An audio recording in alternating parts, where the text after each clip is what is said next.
Pernahkah kamu berjalan di tengah sawah saat malam hari, lalu mencium bau tanah basah bercampur anyir darah?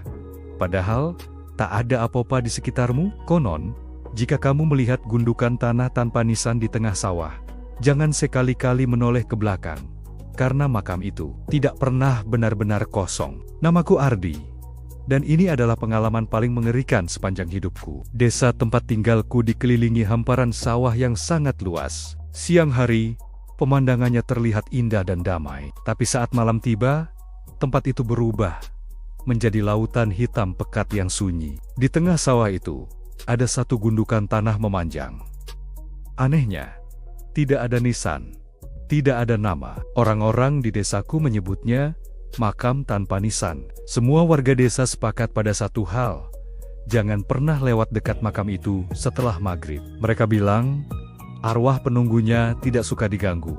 Malam itu, aku pulang sangat terlambat dari rumah temanku di desa seberang. Jalan tercepat untuk sampai ke rumah adalah memotong area persawahan. Awalnya aku sangat ragu. Ingatanku langsung tertuju pada cerita-cerita seram tentang makam itu. Tapi angin malam yang semakin dingin dan suara jangkrik yang terdengar aneh membuatku ingin cepat-cepat sampai ke rumah. Dengan memberanikan diri, aku melangkah masuk ke jalan setapak di pematang sawah. Gelap gulita. Hanya cahaya bulan yang samar-samar menerangi jalanku. Saat aku melangkah semakin dalam, bau khas tanah basah tiba-tiba berubah. Ada aroma lain yang menusuk hidungku. Bau yang sangat anyir, seperti bau darah yang sudah lama mengering. Bulu kuduku langsung berdiri. Aku mempercepat langkah, mencoba tidak memedulikan bau aneh itu. Tapi langkah kakiku terhenti seketika ketika aku melihatnya. Gundukan tanah itu kini ada tepat di samping jalanku. Tanahnya terlihat masih gembur, seolah baru saja ada yang menggalinya. Dan yang membuat jantungku hampir copot, ada bekas telapak tangan kecil di permukaannya. Seakan seseorang dari dalam baru saja menekannya. Tiba-tiba angin berhenti berembus. Suara jangkrik yang tadinya ramai mendadak diam. Sunyi yang begitu pekat sampai menyiksa telinga. Dari balik kabut tipis yang mulai turun, aku mendengar suara pelan memanggil. "Mas, tolongin aku." Suaranya lirih sekali, seperti suara anak kecil yang sedang menahan tangis. Aku ingin lari, tapi kedua kakiku seperti tertanam di lumpur. Aku tidak bisa bergerak sama sekali. Tanah di makam itu mulai bergerak. Perlahan, sangat perlahan, sebuah tangan kecil yang kurus muncul dari dalam tanah. Kukunya hitam, penuh dengan gumpalan tanah basah. Lalu kepala itu muncul. Wajahnya pucat pasi, matanya hitam kosong tanpa kehidupan, dan mulutnya menyeringai terlalu lebar. Tidak wajar. Sosok itu perlahan keluar dari dalam tanah. "Aku capek di sini." "Dingin," bisiknya lagi. Suaranya terdengar menggema di kepalaku.